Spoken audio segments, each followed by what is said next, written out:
Welcome back. Welcome back. Today, we're talking about another cursed franchise. This time, it's the New York Jets. What went wrong this season? How did they get out of this QB purgatory? Let's go! I don't believe that this season for the Jets was a disappointment. I think it was more of an expectation, fully. They were not expected to win a lot of games. Their over-under was 4.5 wins this season.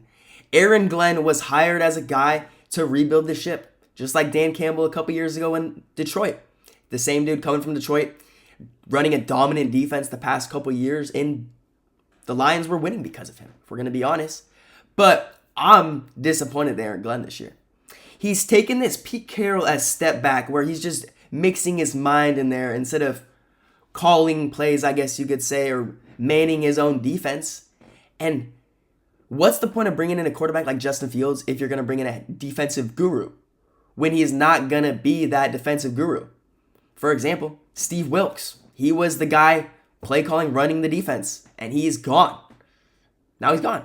That dude's been a one and done in 6 out of the last 7 years. He should not be hired again. He's out as play caller, so I'm expecting and hoping we see Aaron Glenn fix this defense, hopefully maybe give it some life. It's horrible. But to start the offseason, they were labeled the clown show of the NFL by far. They signed Justin Fields. Every single person who watched football last year, this year, knew Justin Fields is Justin Fields. He has these plays where he uses his legs. He's awesome. He still cannot progress. He's still a first-read merchant. And he was not worth the $240, $30 million guaranteed that they paid him. Not at all. Breece Hall had a fine season. He's in a contract year, but I don't get the lack of receiving usage. This dude is one of the best receiving backs in the game. He has the levels of Christian McCaffrey with the ball in his hand out wide. And his targets have been cut in half from 2 years ago. Why? He's in a contract year too, especially. Feed him the freaking ball. His rushing stats have been the same for the past 4 years. Around 900 yards, around 4 touchdowns, around 3.5 yards per attempt. I don't think Breece Hall is the problem. I think it's just the Jets in general. Garrett Wilson was playing well. He suffered a season-ending injury, you could say. They're keeping him out. He was playing fine. He was demanding. Dude, he had one of the best target shares in the league. Yes, him and Justin Fields were the kings of garbage time. When I tell you that, they were the kings of garbage time. But Garrett Wilson, love him. He's a beast. Aggressive catch. Runs great routes. He's a true number one. He gets open. He was playing great. In 7 games, he had 36 catches, 400 yards, and 4 touchdowns. It's not bad. But they tried the college quarterback thing, just like Derek Carr and Devontae Adams. It did not work. Their other weapons, Adonai Mitchell, he has shown a lot of improvement. I mean, it's not like the Colts, he showed improvement. He just didn't play as much. And he had key issues because of that. Because you have to work through your drop issues, right? Hey, John Mechie has been decent too. They have found 2 guys who could play not the second receiver role. Maybe Adonai Mitchell can, but more of 3-4 receiver roles. Because I believe Adonai Mitchell's a good player. He's getting open at an elite rate. He's there with the likes of A.J. Brown, Jay Jettis, Nico Collins this year, and getting separation since moving to the New York Jets from the Indianapolis Colts. John Mechie, he's been fine. He has some drop issues, though. He really needs to clean up. Other than that, they had this one receiver. He's so dookie. I forgot his name. He was a draft pick. He's so dookie. I forgot his name. Smith? No. You guys, let me know in the comments what his name is. Mason Taylor, this year's draft pick out of LSU. He's decent. Not that great of a blocker. He doesn't break tackles. He plays small for his position. I'm not going to lie. I don't like it. I want my tight end to be a menace like Trey McBrizzy. You know what I'm saying? I want to be a dog. But Mason Taylor, he's going to improve. Rookie tight ends always get better as the years go on because tight end position is tough. Block. You got to run routes like a receiver. It's hard.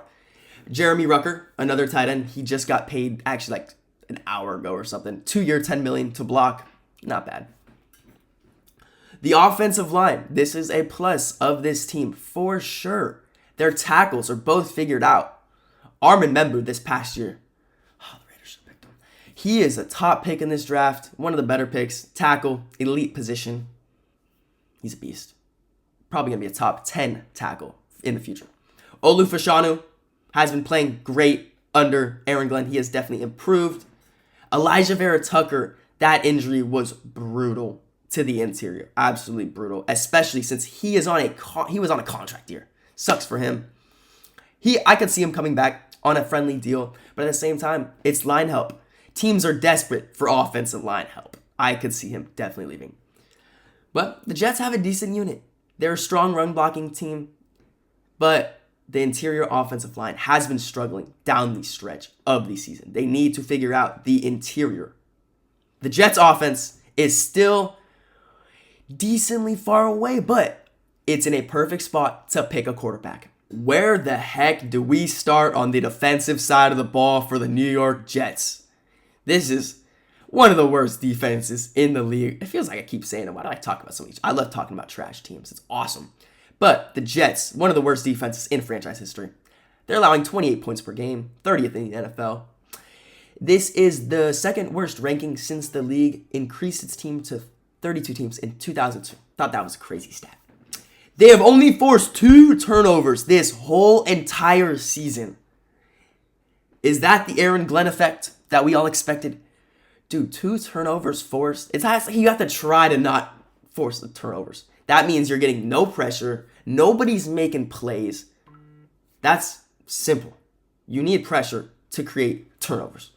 You need playmakers to create turnovers. And they don't have any on defense. If I'm going to be honest, they don't. And it makes sense because guess who they got rid of? Quinnen Williams and Sauce Gardner. They're 2 best players, right? So what do you expect? But I love this move for the Jets.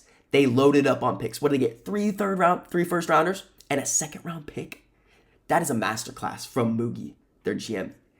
All he has to do now is convert on those picks, and it's going to look beautiful because Sauce Gardner, he's a great corner, but I don't like paying those dudes unless they're like Pat Surtain, $30 million. Quinnen Williams, best defensive tackle in the league. That sucks to lose him, but they have a little cheeky guy waiting behind the ropes. Will McDonald, though, bad year. Bad year for him. With this 5th-year option looming, he has totally taken a step down. 37 pressures, good for 40th in the league. But the sack number, you're going to look at it and be like, oh, wow, he has a decent amount of sacks. Well, guess what? He has a 4-sack game and a 2-sack game. Meaning 6 sacks came in 2 games against the Browns and the Steelers. And in the other 12 games, he has 1 sack. He is an average, a D-end that you do not pay more than the average minimum. Jermaine Johnson, another guy drafted expecting to improve. Hasn't gotten much better. 32 pressures. Like I said, this is an average team. Besides, one of the better moves of this offseason, one of the more underrated players in the past couple months of the league, Ja'Whaun Briggs. This guy they got for a 6-7 pick swap. From week 10 to week 15, he is at a 16.8 pressure rate, second to Quinnen Williams, 22 pass rush win rate, second to Quinnen Williams, and 87 PFF pass rush grade, second behind Chris Jones. Moogie, Mr. Moogie, you're moving me, bro. Whew, what a freaking pickup that is. That is an elite defensive tackle. This is a $25 million defensive tackle they got for a 6th and a 7th round pick swap. Wow, what a move. I can't believe that. But like I said, other than Briggers, it's rocky. It's a rocky defense. They are not a quarterback away on defense, that's for sure. The secondary, like I said, depleted. Azir Thomas, I think his name is, was very bad. He was average this year, and then he ended the season injured. Not great when you have all these games to play for to prove your spot for next year. Jarvis Brownlee, don't even talk about that guy. That's what I'm saying. This secondary sucks. The linebacking core is Quincy Williams. Oh, he's getting old. This team on defense is nowhere near where it needs to be. That's for sure. The only excitement I've seen with this team, if I'm going to be honest, has been Chris Banjo and his special teams unit. This is one of the better units of all time. They lead the league in punt return DVOA at 13.8.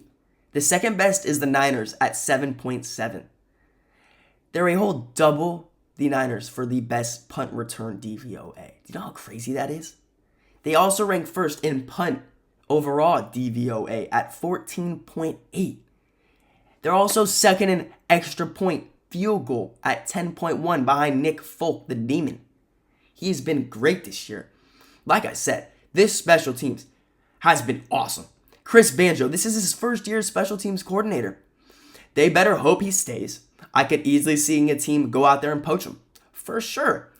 This is the best special teams of all time, and it has been the New York Jets' only lifeline this whole season. Well, what do the Jets do from here? What do they do? First off, Justin Fields. He's got to go. Just get rid of them now. Get rid of the dead cap. It's around 10 to 20 million.